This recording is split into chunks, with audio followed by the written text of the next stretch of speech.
I just want to say thank you first and foremost. You know, it's an incredibly humbling experience to be here. 3 years ago, like I said, I was over in Australia doing my thing. Rachel came and found me at the strength conditioning program, and we had a talk, and she asked if I'd ever want to come over and be a part of affiliated baseball.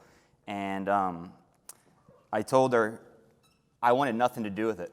I said straight up. I said I didn't believe in it. I had a really bad experience in the Philly system. Didn't agree with where professional baseball was going. My experience in professional baseball was a lot like what Jared was talking about yesterday, where they were telling me to swing down and change everything about myself and hit balls on the ground and run and do all these different things. And it put a bad taste in my mouth. So when I got done and I was done playing, I went over to Australia and I went over to do my thing over there, and that's where the Astros found me. So there's a lot I want to go over today, and much like Eric Cressy, every slide that I'm going to be showing you guys can be broken down into its own presentation. So it may feel like I'm moving quick, and it may feel dense at times, but get your phones out, take pictures of it. I'm going to try to make a coherent argument throughout this whole thing, and we'll come out on the other side together. Jeff called me to talk here and said, hey, I think you should talk about skill transfer. So I immediately started thinking, okay, what is skill transfer to me? And straight up, it's about making change, and it's about making change in the game. If you can't make change in the game, what are you doing? That's our job. The job is not to make awesome people in practice. The job is to make players in the game. And this is a change curve that was given to me back when I started over in Australia. And it talks about a lot of the emotions that go into making change, because change is messy for humans. It's not easy. It's kind of gross. And so then when you realize how gross it is, you say, okay, well, how can I break this down and make this make sense? So I started thinking of words that maybe come to mind whenever I'm thinking about skill change. So we could talk about constraints, all the drills that we could do. We could talk about self-organization, kind of the goal, the implicit goal for what we want to do in practice. Failure, how do we make practice really hard? We could talk about feedback loops, all the technology we have here. What feedback are we actually giving the players? We could talk about focus. How do we make the player focus on the right thing at the right time? What is their mental representation? And what are their thoughts and emotion? So I'm up here today, and everywhere I go, when I look on Twitter, when I go places, have conversations, everyone's talking about the part in the green up there. No one's talking about the stuff in the red. It's uncomfortable. Again, it's messy. Change is messy. But I want you guys to think about something that you needed to radically change in your life. Maybe it was your diet. Maybe you needed to start exercising more. Maybe you needed to quit your job and you wanted to get involved with coaching. You had to make a big life change, big decision. Maybe you need to go back to school, get your master's, change your paradigms and how you're looking at things. Any big decision, learning Spanish, any big decision, think about it. How did it go for you? There's really two options. You either did it or you didn't. If you did it, chances are something sparked a desire in you to change that outweighed the comfort and familiarity of not changing. If you didn't do it, your desire for comfort and familiarity or not changing outweighed your desire to change. It really is kind of that simple. Because on that change curve, we're all trying to get to a decision before we can integrate what we want to do. If you wanted to do something, you'll do it. It really is that simple. It's very complicated, but it is that simple. Nick Winkelman, head of athletic performance and science of Irish Rugby, tweeted this right when I started working on this presentation, and it really resonated with me. It says, we teach people about science, we teach people about technology, and we teach people about program design, but we're not teaching people how to coach. This is a fundamental flaw in the way we develop movement. So that's what I'm here to talk about today. I'm here to talk about how to coach. What does it mean? It's a common thing in mental skills to talk about how situation dictates thought, thought dictates emotion, emotion dictates behavior. That, in a nutshell, is the science and the art of being a hitting coach.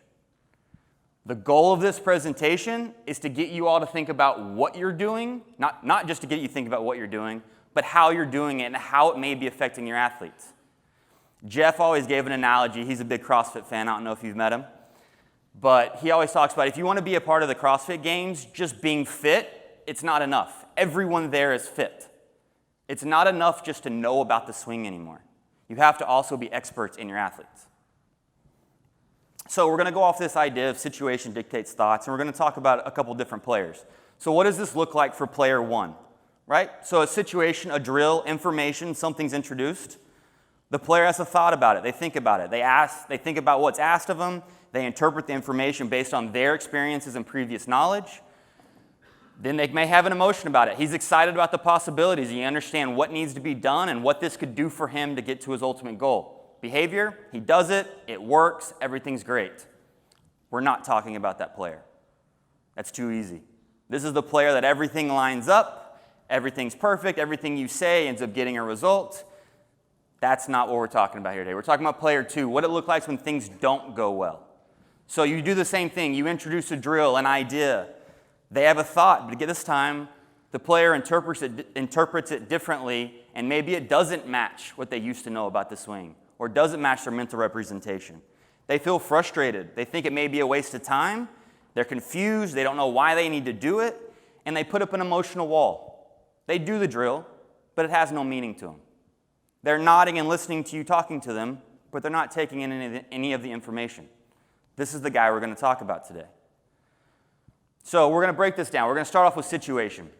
This is practice. There's really two different situations. There's game-controlled situation and coach-controlled situation. Game-controlled, we have no control over that, right? We can sit there, we watch the game, we can offer insight in between innings when they come in, but we can't really dictate much in the game. We just are observers. Coach, we dictate the drills, what's going on. We can help talk about those things. We have impact on that. But there's two questions we need to ask when we're talking about setting up a practice, something that we can control. The first one is, how are we introducing our information? Forgive the analogy or forgive the statement, but this is a common statement used in the psychedelic world. If a doctor is going to administer a psychedelic, they really worry about set and setting in order to get the proper result they want. Set is they're worried about the player or the patient's mindset. Where are they at? What do they think? What do they view? What mood are they in?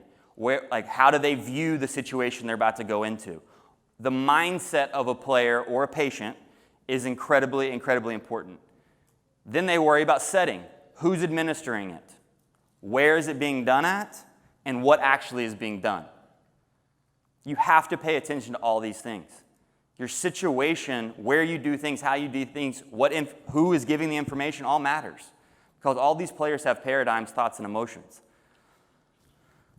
The second one, you have to worry about, how does a player relate to the reason behind the situation? So does it match their why? And this is something I feel pretty strongly about. Are you coaching off of your opinion, or are you coaching off of a model? Kelly Starrett, I like how he sums it up. Models have to be explainable, predictive, and repeatable. You have to be able to answer what, why, and how. They have to be explainable. They have to tell you what is actually going on. They have to be objective.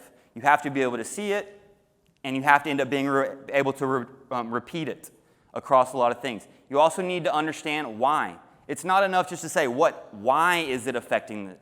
It needs to be able to affect the game. You have to be able to tie it back. It's not enough to say, hey, we need to make this swing change.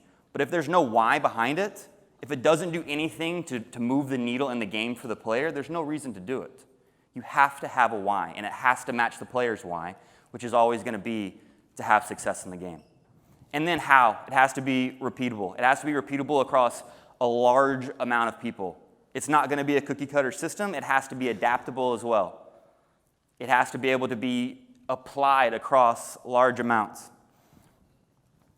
Eric Cressy said this in a tweet at the same time I was doing this presentation. If you give an exercise to 5 different individuals, you might have to coach it 5 different ways. Now, he's probably talking a lot about different movement patterns and how the body organizes and the difference between the hips and all that kind of stuff, some physical attributes. But this also applies to where a player's at with their mindset as well. You can't coach every player the exact same. You have to meet players where they're at.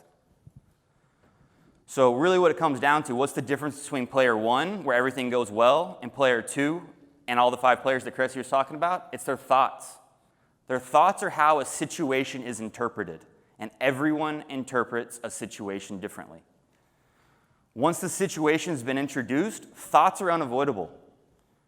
They're all unique, and there's no one-size-fits-all approach to coaching. Binary thinking doesn't work. That's why we actually need to change our model. So the question is how do we steer these thoughts towards progress in the game? I love the quote from Thinking Fast and Slow that says, acquisition of skill requires a regular environment, an adequate opportunity to practice, and rapid, unequivocal feedback about the correctness of thoughts and actions. It's a continuous loop. You create a situation, they have thoughts and emotions associated with that situation, and you give feedback on both, and you adapt, and you do it again, and it goes over and over and over and over again. It's not just feedback from Blast and KVest and all the different technologies. It's feedback on, is this player actually interpreting the information and the movements you're doing properly? Or are they getting caught up in all the noise? So we're going to use a metaphor. Okay, this is a metaphor that comes out of the happiness hypothesis. Humans like metaphor because they're simple. We can relate it to different things. So the elephant and the rider is the metaphor that we're going to use. So in Happiness Hypothesis and a lot of other books, Thinking Fast and Slow as well, it talks about how the brain makes decisions. There's two systems. System one is fast and emotional. That's the elephant. That's your intuition. That's your gut. System two is slow and logical. That's the rider holding the reins. Your beliefs, your mindset, that's the map. So who controls who? It would make sense that the rider sitting on the elephant holding the reins is the one in control. But that's not the case. The elephant is 6 tons bigger than the rider. If the elephant does not want to go where the rider wants it to go, there's really not much the rider can do. The elephant is emotion and thought. The rider is your mental representation and the logic. The elephant is consistently interpreting the world around you. So as you give a situation, that person's elephant, their system one, is processing that. And what that elephant wants to do is it wants to stay comfortable. It's interpreting things, and it interprets them via cognitive biases that reaffirm its original beliefs. People don't want to change their mindset and beliefs. Cognitive biases are just processing errors. That's all they are. It's just you get information in, we interpret it wrongly, subconsciously. So when the elephant comes across information it doesn't understand, it's confused, or it doesn't match what its original paradigms or beliefs are, it has 3 options. 1, it can freak out, fight or flight. Everyone's probably had a guy like that just freaks out. It's like, I don't want to do this, I can't handle this. They can't cope with the information that you're giving them. They freak out, they bounce. Next one, they can take in the information and they can jump to conclusions that just reaffirm their original beliefs and nothing really happened. Or what we want them to do, which rarely happens, is they can call upon the rider and they can try to make sense logically of the situation. This takes a lot of energy, effort, it's hard, people don't do it a lot. The goal of everything is to get the rider and the elephant to talk. So when we interpret a situation, it's dependent on 2 things: belief and mindsets, or mental representations, and the cognitive biases you use to reaffirm beliefs. You will absolutely use cognitive biases to reaffirm your beliefs. It's not a matter of if you'll do it, it's a matter of when you'll do it. This is a picture right here that represents all the cognitive biases that they found in 2016. It's not just 1, it's not 2, it's hundreds. It's a long list, we're not going to go into all of it, but it's not just 1 or 2 ways you can mess things up. It's just how the brain works. We're emotional beings. If you want to make change, you have to do a couple things, and it doesn't have to be in this order. 1, you have to provide the rider with the right map. 2, you have to make sure the map is where the elephant wants to go. You have to motivate the elephant. If the elephant doesn't want to go there, it's not going to go there. And 3, you have to remove and prepare the elephant and the rider for the obstacles that are going to be on the path. Because guess what? If it's too hard, if they can't get to their end goal, they're not going to do it. At the end of the day, if your elephant wants to do something, you're going to do it. So what is mental representation? Mental representation is a structure that corresponds to an object, an idea, a collection of information, or anything else concrete or abstract the brain is thinking about. This is from Anders Ericsson and Peake. He also says that what sets expert performers apart from everyone else is the quality and the quantity of their mental representations. So this is mindset. If you close your eyes and think about the swing or think about what needs to happen in the game, it's your belief system. If a coach thinks you need to hit the ball on the ground to win a ball game, they're going to say hit the ball on the ground. That's their mental representation of what needs to happen. When we talk about mindset, we always talk about growth and fixed mindset, and I think everyone here knows it. Carol Dweck outlines it in her book, Mindset. But essentially, a person with growth mindset believes the path that leads them to their goal will be filled with obstacles, and ultimately, they will get there. They're good with feedback. They understand failure. They're okay with it. They believe they can change. That's a growth mindset. Fixed mindset is the complete polar opposite of that. They think that simply traits are fixed. They spend their time documenting their intelligence instead of developing them. They also believe that talent alone creates success. Mindsets are deep-seated and very complicated. It's extremely hard for people to understand what got them where they are, perhaps made up a large part of their identity. So mindsets come from a lot of different areas. Previous coaches, maybe their Little League coach told them something. I have an example of a guy that was told never to swing at curveballs, even though he hit curveballs really, really well. That was just his mindset. He never actually swung until we just sat down and told him. Teammates. Your teammates influence a person's paradigms and mental representation quite a bit. TV, ESPN, what they see, and Twitter. Unfortunately, or fortunately, how many likes something has may give it validity even if it's not true. So we got to be aware of where all these mindsets come from. And we always classify fixed mindset as a negative thing, but sometimes it's possible that a fixed mindset served as a useful purpose at some point in the person's life. You could insert, I want to go to the big leagues here. It said, if told them who they were or who they wanted to be, example, a smart, talented kid, and it told them how to do that, perform well, in that way it provided a formula for self-esteem. So this is another metaphor from Jesse Michelle, our mental skills coordinator, that thoughts and emotions and mindset are like roots.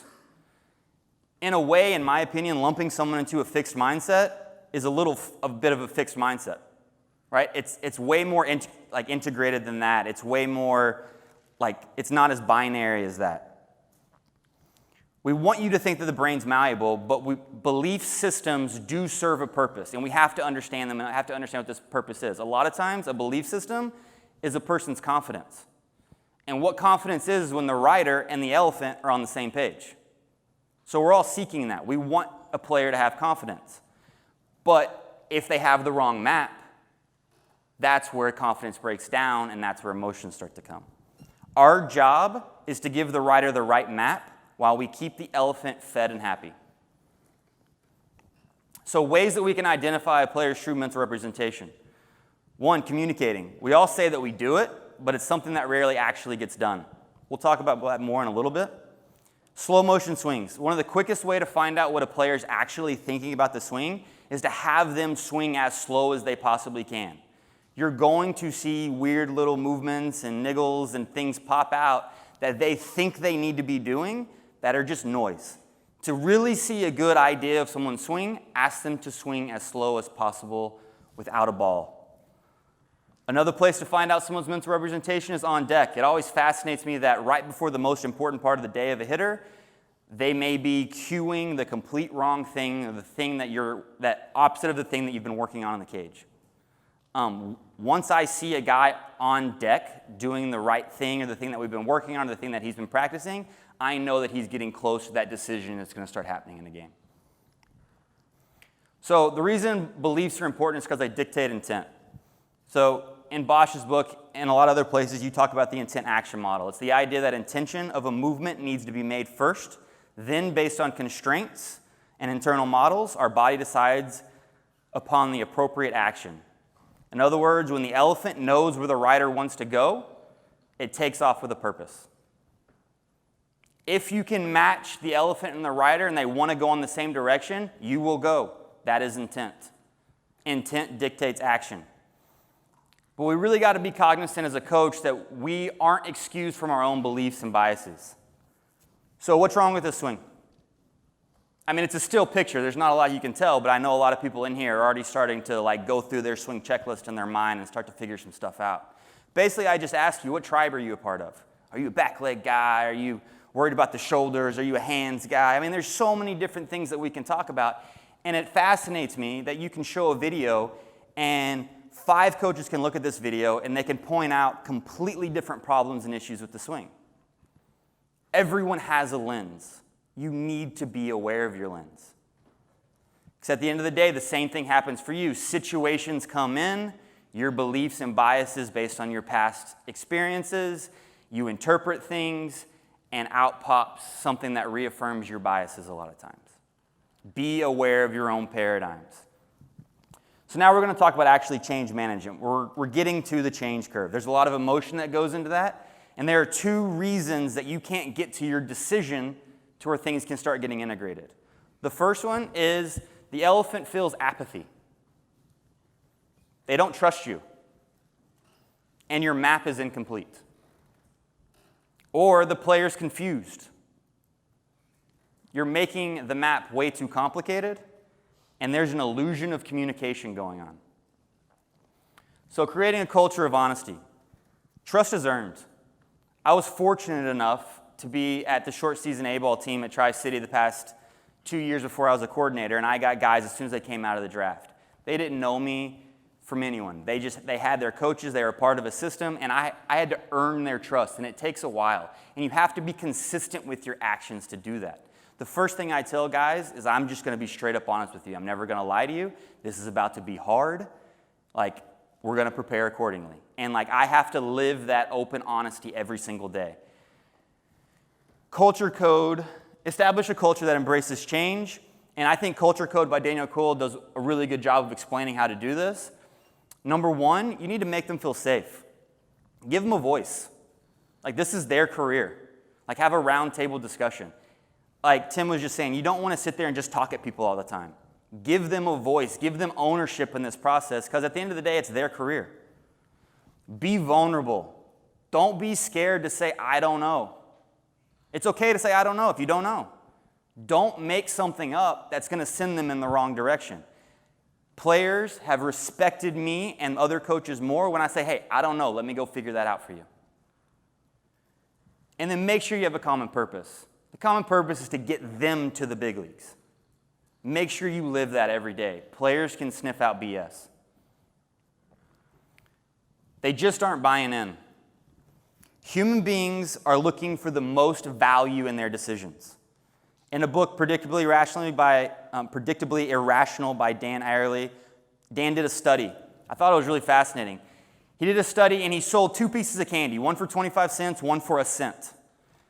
When he looked at the sales of this candy, it was split 50-50. 50 people bought the 25-cent candy, 50 people bought the penny candy. Then he reduced the price by a penny. So one was 24 cents, one was free.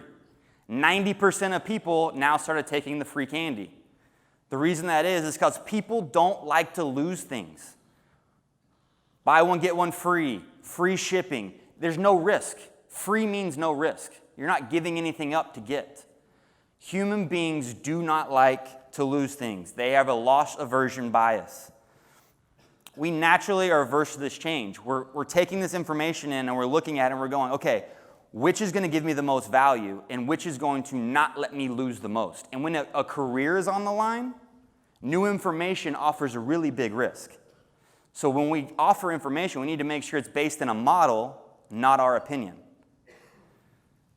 And what we have to do with that information is we want to show them how it's bigger to not take a risk than it is to just not even try. So you have to talk them through it and explain to them that it's more of a risk to not try this than it is to actually try this information. And that needs to be backed in objectivity of your model. People crave simplicity.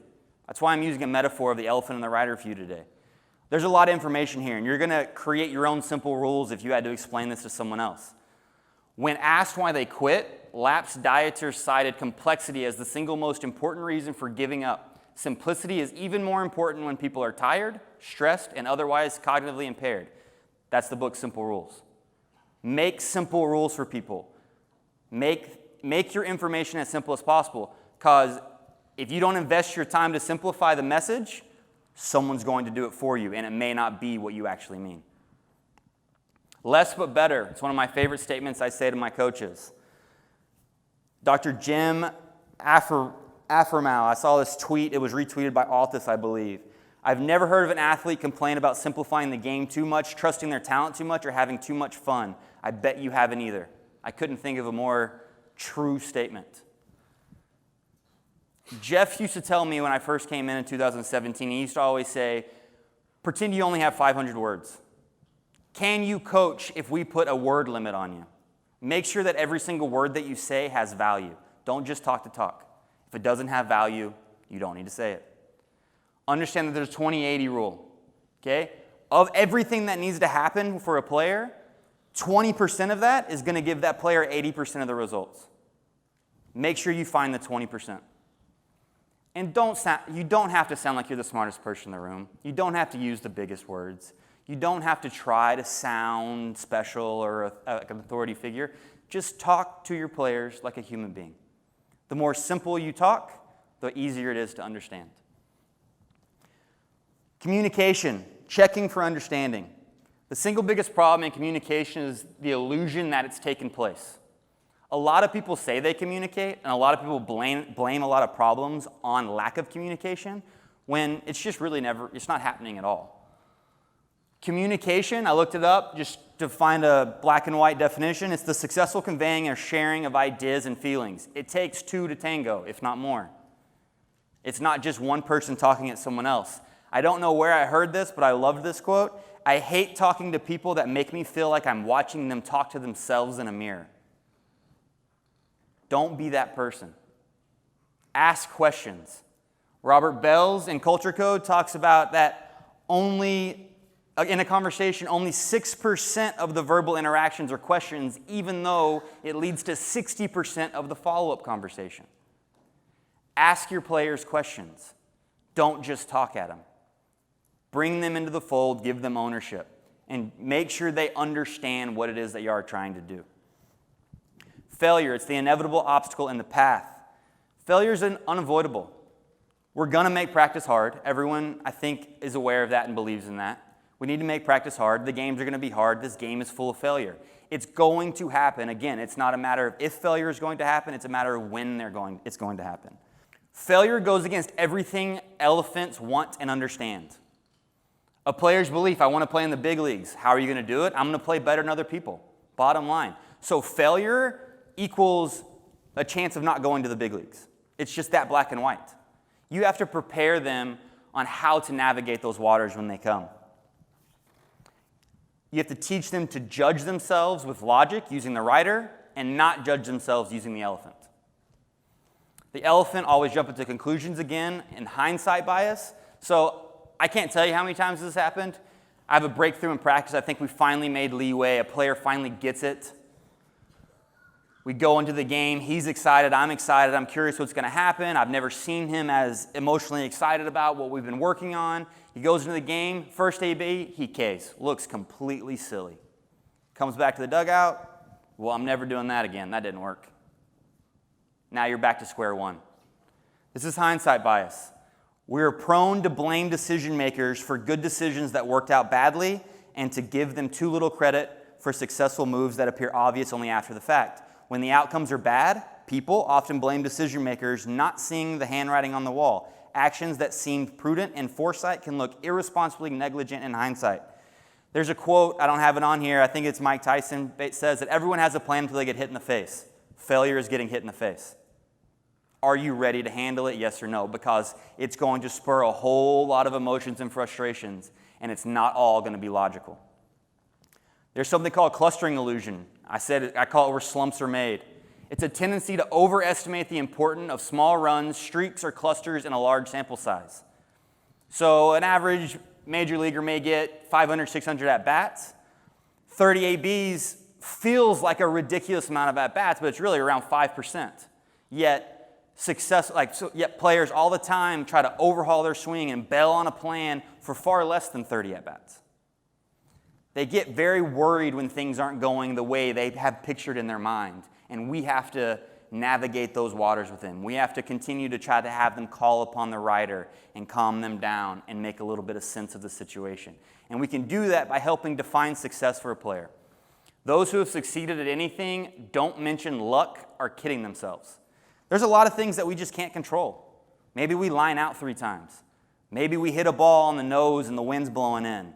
Like, there's so many things in this game that we just can't control. So we have to make sure that our players are judging themselves logically and objectively and not emotionally. Are we measuring quality at bats? I've heard that for a long time. I think that's great. OPS, average, hard hit contact. What is a player worried about? What is their mental representation? And how do they define success for themselves? If they define it in a poor way, that's going to lead to more emotional outbursts. We probably should have a conversation about that. So my point to this whole thing is, in order to get actual skill transfer, we have to manage thought and action. It's not enough just to manage practice. So a lot of people have probably seen this, the constraint-led approach. Love it, use it, think it's a big deal. We're constraining the environment, we're constraining tasks, the organism, we're providing a feedback loop. All this is going on. It's fantastic. We're making practice hard. But we have to be conscious that this is going on in the background, that emotions are happening as we're doing practice, as we're in games. And if we're not aware that change and change management needs to happen, we're missing the boat. We're only doing half of what we need to do. So really there's 2 questions the elephant and the rider need to answer if you want to get change. 1, do they want to do it? 2, do they believe they can do it? If you can answer those 2 things, people want to do that. Like, people will make change. If they think they want to do it, it matches their mental representation, they think it's going to get them to where they want to go, and they understand and believe that they can do it, you'll get things done. So coaching without understanding thoughts and emotions. Okay, you have a player that walks up, sees an obstacle in front of him. He's trying to make sense of it. He feels like he's seen that obstacle before. He says, yep, that's a 6. Then a coach walks up from a completely different perspective. And he goes, you know what? Actually, I think that's a 9. The coach disagrees. He's not really paying attention to the fact that you are looking at the exact same thing, but you're just looking at it in a slightly different way. And so you're letting your paradigms, your difference of mental representations clash. And when this happens and you don't have regard for where the other person is coming from, elephants fight. Emotions clash, egos clash. And this is the worst thing that could happen for a coach, is when you let your ego and your emotions dictate how you're coaching, when you're coaching, and you aren't aware of what your players' mental representation and emotions are. That's when things can go bad.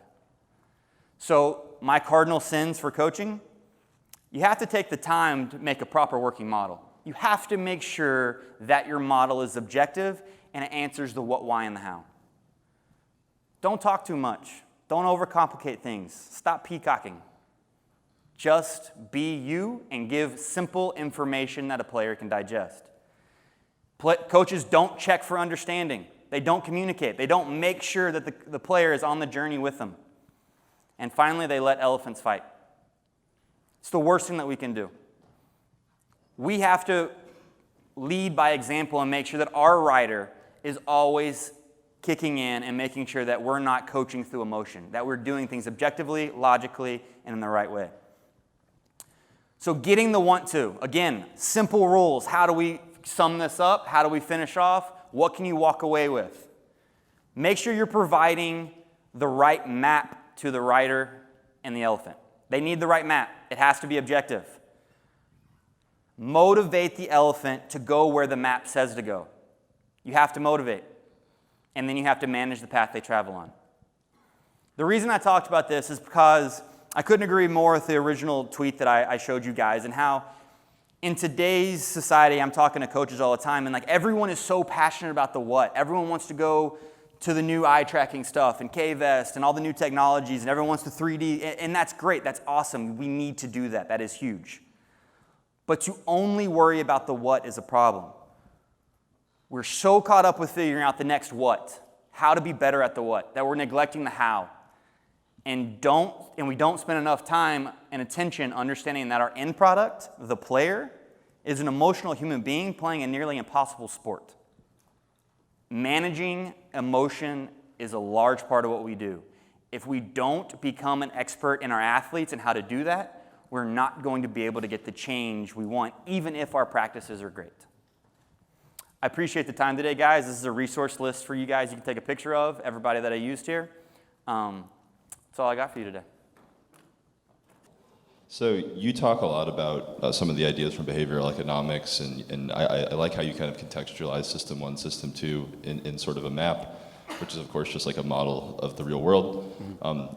It seems like there's always this emphasis on bad maps of the world. So I'm maybe curious what you think are some examples of like good biases, like good models that might steer your thinking, might steer the elephant in more productive directions. Mm-hmm. Well, yeah, I think like the map to me is kind of like what everyone's viewpoint of the swing is. And like, I think the key to that is, I would say everyone's map is good if it's based in objectivity. And like, we have all these resources around us today, Blast and KVest and all those things. And as long as we can base everything that we're doing and what we're driving towards through objectivity and like how it actually influences the game, like there may be small differences of opinions there, but at least we're moving in like a general consensus of a direction. And I think that's the key. And like, if I had to like give a like probably the next most important thing is like actually how you create your map and like being objective and like, is it explainable? Is it repeatable? Can it be implemented across like a wider range of movements and people? And I think like that's the key and where everyone should spend the most time on is trying to do that.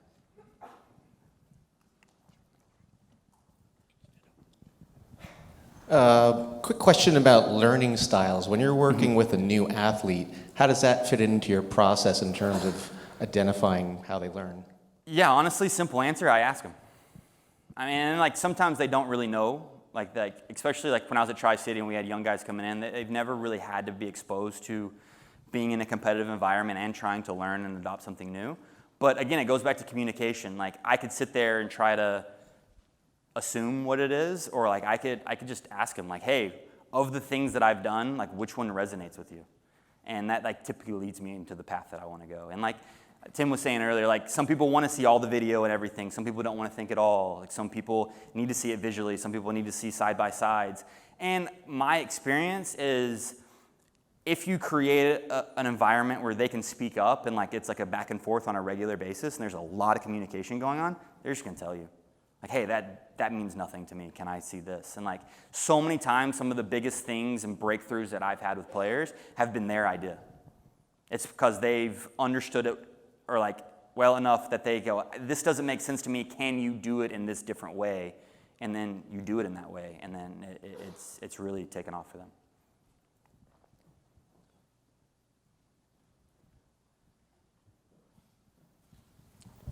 Hey, so you mentioned, you know, the player having 500 or 600 at-bats over a season to not overreact, smaller sample, 30 at-bats. Yeah. You're working with a player, everything looks, he's doing the right stuff, Yeah. drills look good, video, however you're measuring it, all looks good.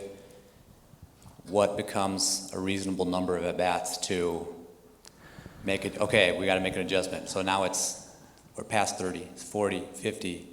And you still feel like practice is going good, but the results aren't showing up in the game. What's reasonable to make a decision on, are we changing practice or are we sticking with it? Yeah, that's a really, really good question. I would say like a lot of that depends on the person and the conversations that are had in the aspect of, as a coach, like I can say like you're sitting there and you're watching it and it's 30 at-bats happens, and like again, you're prone to all these biases as well, and you're sitting there and you're watching a guy struggle for 30 at-bats, and as a coach, you're starting to freak out as well. I think that's where going back to your model and what it is that you're actually looking for. Is it based in objectivity, or like if it's based in your emotion, then like I would be worried because then you're taking people down the wrong path. But if you have a very clear model and you trust that model and it's based in objectivity, I think at that point you then can go to the player and have a conversation, like really, again, checking for understanding if it's able to filter in the game. I can give you an example. I had a player my first year came in, and a lot of stuff that we did was completely opposite of what he did in college. He came in, and from college, they would have ground ball practices. They would scrimmages where they had to hit ground balls past the infielders and all these different things. And we talked, he understood, we could have conversations, he did the drills, we did everything that we possibly could, but like nothing was changing and he was struggling. We could not find an objective change in anything that we did, even though we were doing all the right drills, all the right practices, everything that we were supposed to do.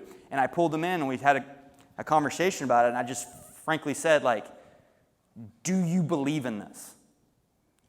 And he goes, I'm not sure.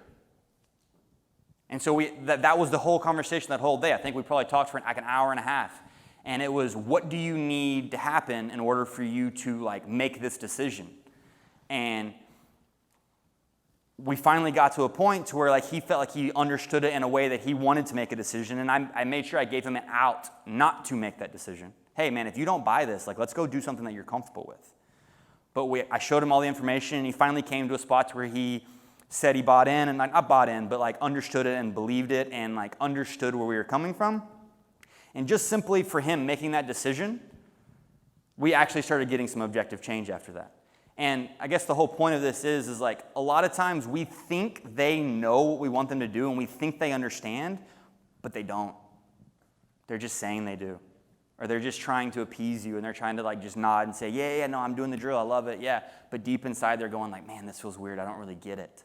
And they're not allowing that stuff to happen. Because again, if like the most important thing in the world is for him to put a right foot in front of the left, he's going to put that right foot in front of the left. And it all goes back, again, to like, do you believe your model and do you trust your model? Awesome. Thank you so much. I really appreciate it.